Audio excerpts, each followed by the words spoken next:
For gamers who prefer the digitized setting of one-on-one battles, there was no better time to be alive than during the mid-1990s. One of the main reasons for this renaissance in the fighting game genre was the arrival, modification, and near perfection of Street Fighter II.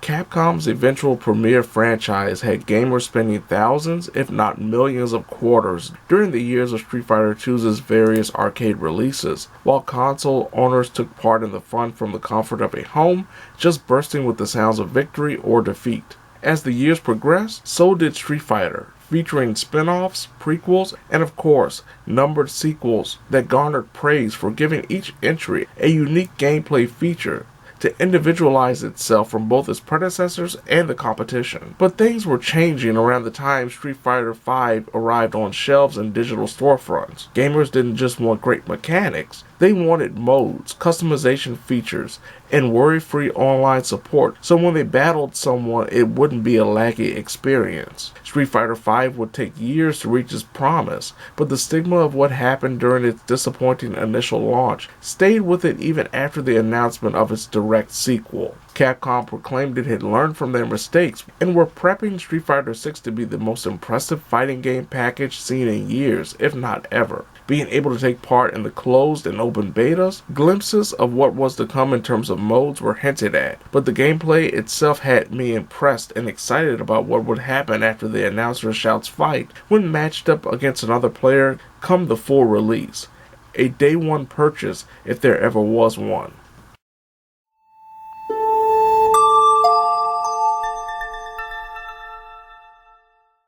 The minds behind Street Fighter VI look to make good on the shortcomings of its most recent predecessor. The first thing a person will notice when the game initially boots up is the main hub options: World Tour, Battle Hub, and Fighting Ground. Old school players will immediately gravitate to Fighting Ground, where gamers can battle the AI in either 5 or 12 fighter arcade ladders, dubbed Story, where every character has a beginning, mid, and final character arc to explain their motivation in taking part in this tournament and why they may show up in the future installments. Also in the Fighting Hub are in-depth tutorials and combat training sequences for every character. The new Extreme Battle mode, similar to the stipulation Test Your Luck mode for Mortal Kombat X, and even various forms of team battle, where up to 5 fighters per team can fight in everything from single elimination tournaments to round-robin challenges. Battle Hub is the main online section, though a player can play ranked and casual online matches or enter custom lobbies via Fighting Ground. Running a round with an avatar, players will wait for some random match in the aforementioned online fighting modes, or put down their figurative quarter by sitting in an actual arcade booth to fight another gamer. To top it off, players can take their avatar into the middle of the Battle Hub lobby to fight someone else's created fighter in a potentially unbalanced affair, depending on how much time the players have spent in World Tour mode. Battle Hub features a plethora of things to do besides simple one-on-one fights, including a retro section where players can essentially play a free version of last year's Capcom Fighting Collection, participate in online extreme battles, take part in timed tournaments, watch replays and ongoing fights, and buy clothing options for the avatar. Unfortunately, there are microtransactions, with the in-game currency being dripped out in small doses, while the currency bought with real money allows players to spend up to half of what they would pay for a custom item otherwise. And then there's World Tour mode, taking place in a more peaceful version of Metro City from the Final Fight franchise. World Tour has gamers creating their own fighting freak of nature by going around the city, challenging level-based foes, and completing various simplistic missions, usually associated with meeting a new Street Fighter to learn some new moves.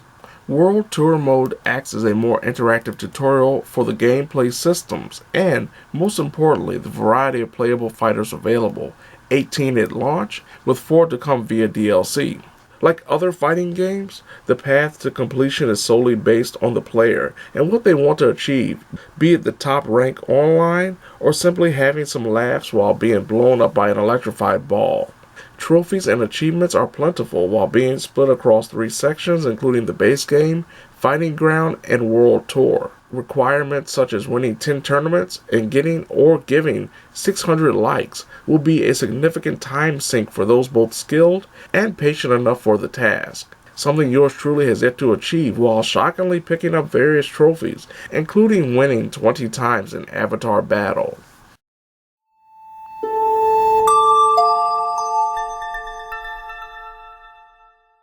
The focus of Street Fighter V's marketing was it being a game made for esports and tournaments. Instead of trying to pigeonhole Street Fighter VI, Capcom decided to make the game a buffet where players can pick what they want and enjoy thanks to the general gameplay modes and new control schemes.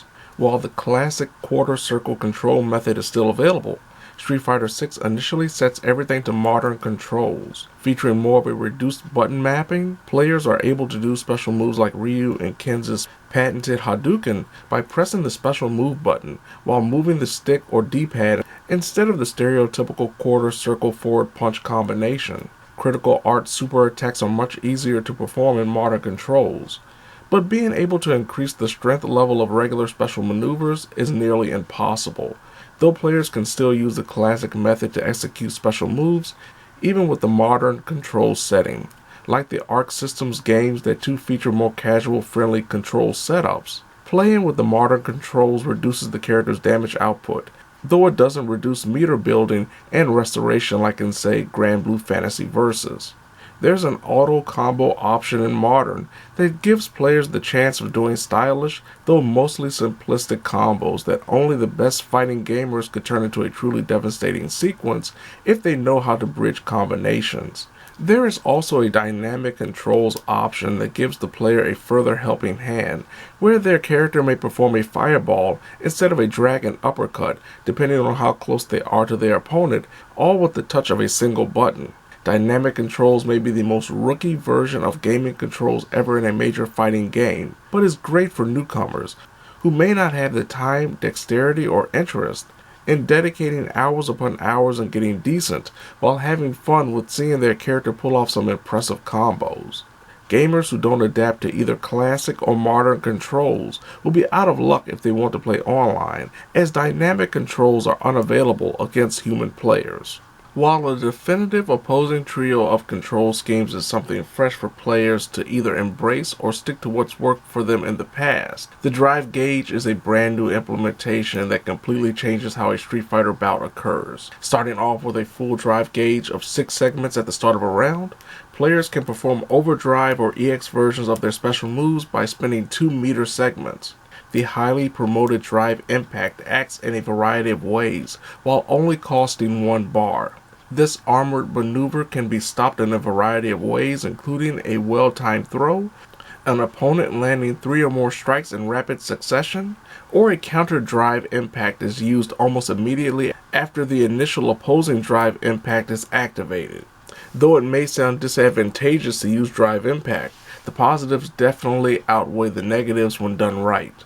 Stuck in a corner? Drive impact out of that precarious predicament while knocking the opponent to their knees if they don't block, or shove them backwards if they are defense-minded. Have a foe close to the screen's edge? Drive impact them against the wall for a knockback that could lead into a combo. A blocking opponent who takes the drive impact loses half a drive gauge segment while being pushed backward. Costing 1 drive gauge bar, Drive Rush sees a character charging toward their opponent for a potential combo, or even a cancel into something unexpected like a level 3 critical art, not to mention being able to close the distance on a player who may be trying to zone out their opponent. Drive Parry costs half a segment as well, but refills quickly if successful. While drive parries are good for, say, deflecting fireballs from across the screen, it's only when performing a perfect parry right as the player's character is about to be struck that drive parry usage is at its most effective due to time slowing down and giving the person who performed the parry a chance to counter whatever their adversary had in mind. While the drive gauge does replenish when performing successful attacks, being hit when blocking will reduce the meter if a player isn't careful. Exhausting the drive gauge will put their character in a burnout state, where they are more susceptible to damage, including their vitality being chipped away when blocking, unable to perform any drive gauge related tactics, move slower, and are prone to being knocked into a very vulnerable dizzy state. But just because a character is burned out doesn't mean they are easy pickings, as they still have the ability to use special moves and even their critical art, as long as they have enough in their critical arts gauge. Modifications have been made to the returning fighters alongside New World Warriors, who are making their franchise debuts. Ken's offense sees his kicking becoming the root of his arsenal as a way to further differentiate him from the electrifying Ryu. On the opposite end, Chun-Li is pretty much the most complete version of herself, not seen since the days of Street Fighter Alpha 3, without much change in her overall presentation gameplay-wise. The 6 new characters have to be some of the best fresh faces seen in the franchise's history. The speedy Kimberly is able to dash across the screen for a leg sweep, teleport and spin kick an opponent into the air for a devastating air throw. Similar to Kimberly in regards to trickery being the basis of their combat, Drunken Master Fighter Jamie mixes low and high punches and kicks with the greatest of ease. Taking 4 swigs from his flask, Jamie reaches his ultimate level of power, gaining more damage output alongside extended combo strings while his health gradually replenishes. Manon is a ballerina-based grappler whose long legs prove incredibly effective in doing the opposite of what someone would expect her archetype to do, by pushing characters away. But when Manon gets close, her elegant dancing with an opponent will result in a health-draining slam. Though appearing to be a grappler, Marisa is anything but, as her deceptively agile body pushes forward with charged strikes instead of trying to grab and slam foes.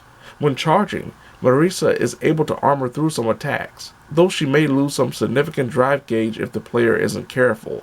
The suave JP has impressive projectiles perfect for zoning unsuspecting players, keeping them on the outside until he wants to use his air teleport to drop down and destroy them. Though she's not able to keep someone on the opposite end of the screen, Lily with her war clubs can control the neutral very well, thanks to her weapons of choice while powering up courtesy of the wind. One of the best ways to learn about how every character plays beyond Fighting Grounds' practice section is through World Tour mode. By taking a created fighter from the robust creation suite into the bustling metro city, a player's avatar will interact with every world warrior in hopes of gaining their abilities and equipping them, growing into the strongest fighter possible.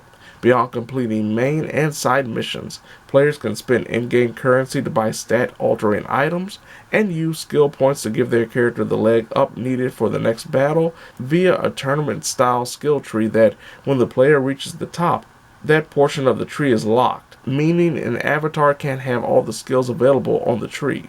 The story, however, is nonsensical. Journeys to different countries or towns aren't rooted in something urgent or even impressive, but situations like the Avatar's original master Luke needing specific souvenirs only found in Brazil where Blanca is located. Not taking itself too seriously makes World Tour mode a lot easier to enjoy when not fighting, with the action actually proving quite varied thanks to a variety of opponents. There are also World Tour specific minigames, similar to how someone would execute special moves like a charged fireball. World Tour mode's biggest flaw has to be the master leveling system, that sees the increasing of a relationship between the character's avatar and their master, like the aforementioned Luke, taking so much time and effort to do for every master without neglecting the rest of Street Fighter 6. Technically, Street Fighter 6 is one of the most impressive experiences on the market. Beyond the immaculate art style that is exemplified in gallery mode is a highly memorable soundtrack. There's optional commentary that sounds good, but the amount of stock lines and understandable lack of character specifics when referring to the action makes the implementation rather underwhelming. For those who want to fight online, don't expect to wait around for minutes on end to get a fight, as the turnaround for queuing up for a bout and getting the option to take part in battle is incredibly fast. Most fights are lag-free online, though connectivity issues have arisen during the middle of a clash. The biggest flaw in regards to online play is the inability to change fighters in either casual or battle hub fights. This lack of flexibility in regards to character switching can lead to a one-sided fight, or in regards to Battle Hub, losing a spot at the arcade cabinet. The amount of microtransactions are still something of a mystery, not long after the official release, and will have players digging into their pockets if they truly care about customization options and new characters. Street Fighter VI learns from its past mistakes while improving upon the foundation that has made this franchise one of, if not the best in the genre. Street Fighter VI provides a package where both offline and online players can enjoy for not just weeks or months, but potentially years to come.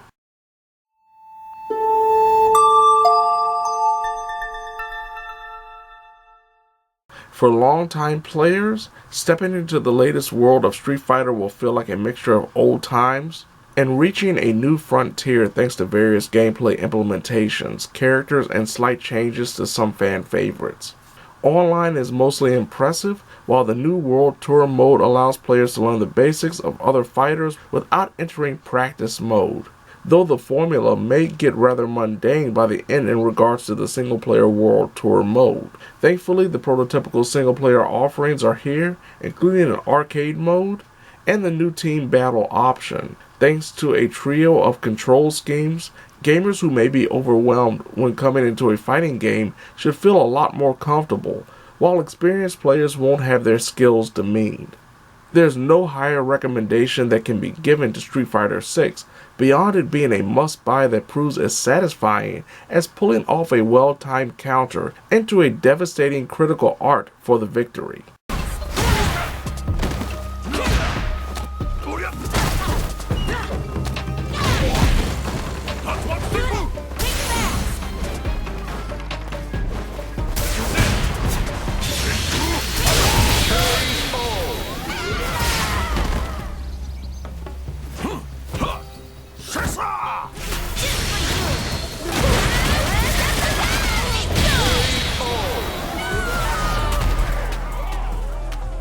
The voice of this spirit, only I can hear it. Hadouken! Hadouken! For the finale!